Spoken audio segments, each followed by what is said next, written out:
Hi, I'm Nick. I'm Gavin. And together we're the Surrey Hill Smokers. Today we're going to be doing a basic rub.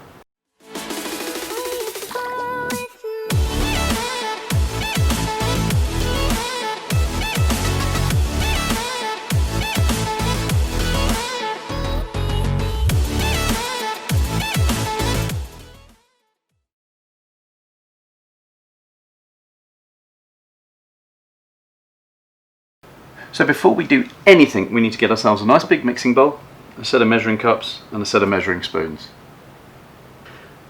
We're going to break this down into two chunks. It's going to be the basic seasoning and then a basic rub ingredients. So to start off, we start off with our three main components, which is salt, pepper and garlic granules.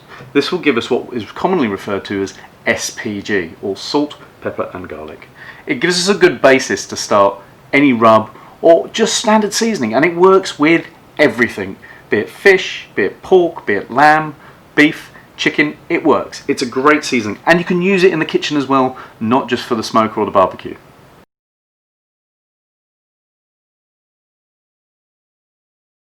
So for ease, I've actually measured everything out, and the two measuring cups that we're going to be using today is the 1/4 cup and the 1 cup measuring quantity. Of the measuring spoons, we're going to use a tablespoon and a teaspoon. But I've, as I say, measured out everything already. We have a 1/4 cup of salt, 1 and a bit tablespoons of coarse ground black pepper, and 1 tablespoon of garlic granules. That is now our basic SPG mix. We can mix that up, and there we go, we have that there. So that could be used just to season elements on their own, or it could be used as the basis for a rub, which is what we're going to move on to now.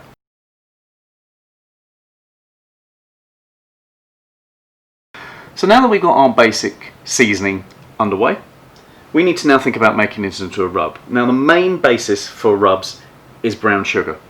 It can be demerara, or in my case I love to use light soft brown cane sugar, simply because it's soft, it's got a slightly molasses taste to it, and it's really nice, and it's got a little bit of moisture in it, which is okay, but it really binds onto the meats really well. So in here I have actually got 2 cups of that light brown soft sugar. You just pour that straight in the bowl. So to add into the flavour, you can use paprika and cayenne pepper and celery. You can really do what you want, but in my case this is going to be the basis of my favourite rub. So here we have a teaspoon of cayenne pepper. If you're not keen on heat, then just be careful with that, because it can be quite hot, and it won't do any favours if you're not a heat fan. So what I've also got here is you can use either normal paprika or smoked paprika. I like to sometimes use smoked paprika, so we've got 2 teaspoons of smoked paprika. We'll pour them in, make sure everything gets out. We also have a teaspoon, 1/4 teaspoon of celery salt. It just lifts the flavour a little bit. Again, if you don't like celery or the flavour of celery, don't put it in. Another thing that I find that lifts up the flavour profile on any meat, and be it pork or chicken, is a little bit of ground allspice or ground mixed spices.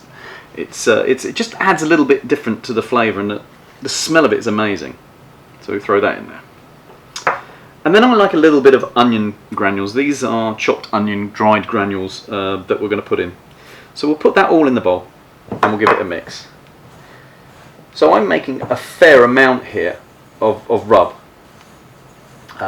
but you can make smaller quantities.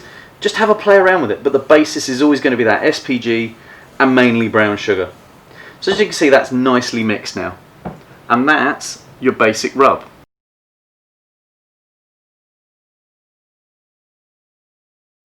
Right, so what we've got here is our basic rub mix. What we need now to do is to use a blender. I'm using my Nutri-Ninja because it works really well, but any kind of food processor will work quite happily. So we need to put the rub mixture into the beaker so we can then blitz it down and blend it down to a very, very fine powder. So by the miracle of time there, we've now got all of the basic rub ingredients into the container to be able to blitz it down. So let's put the lid on and then we'll give it a blitz. Make sure it's nice and tight, because the last thing you want to do is it coming off and going everywhere.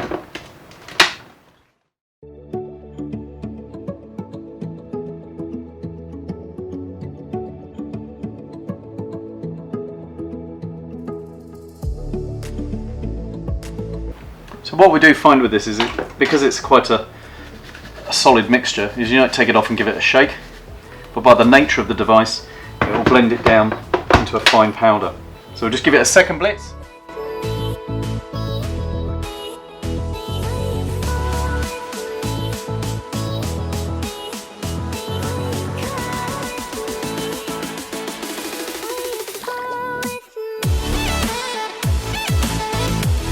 And again, the miracle of time working away there, we've now blitzed that down to a beautifully fine powder, which means that we can get a beautiful even coating of rub on whatever we decide to put it on, be it ribs or brisket or chicken or fish.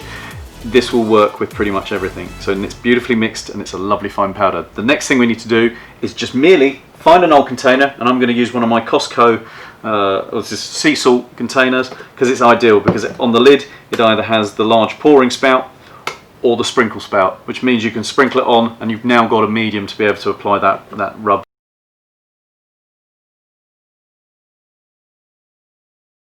So the next step really is to get it into a container that we know we can keep it in, because this is not going to go off per se.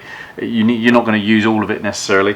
I'm using just an old Costco salt container there. Main reason is because it's got a pouring spout one side, so if you want to go super heavy and get it out, you can, or it's got a salt sprinkler style top on it, so it gives you those two varied dispensing methods. So now's the messy part of taking it out of the Nutri Ninja container and putting it into the bottle. It will probably go everywhere. If you've got a funnel, it might be easier to do that. Oh, it just smells beautiful. It's ground the pepper up and it's got a real nice smell to it. It'd be great on some ribs. There we go. Our rub in our container.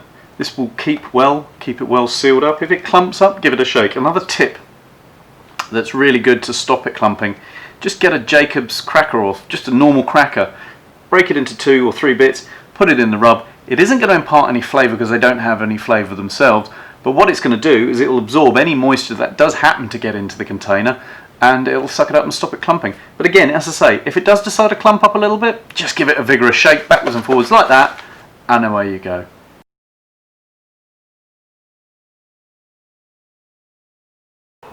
So, I hope that video didn't rub you up the wrong way. No, rub me up, okay, fine. Okay, let's keep this PG, Gavin. I don't think we need to go quite that level. Anyway, guys, I hope you enjoyed the video. You now will have an understanding of the basics of seasoning and creating a basic rub, which you can use as your basis to then tweak and change to your flavour profiles. As I say, there is no right and wrong way. Gavin does his differently to me, so that's fine. Have a play and see what you get to. Yeah. So, guys, give us a thumbs up if you like the video. Hit the subscribe button and also hit that bell to get the notifications. But we will see you again really soon with another cook on the Surrey Hill Smokers. Thanks for watching.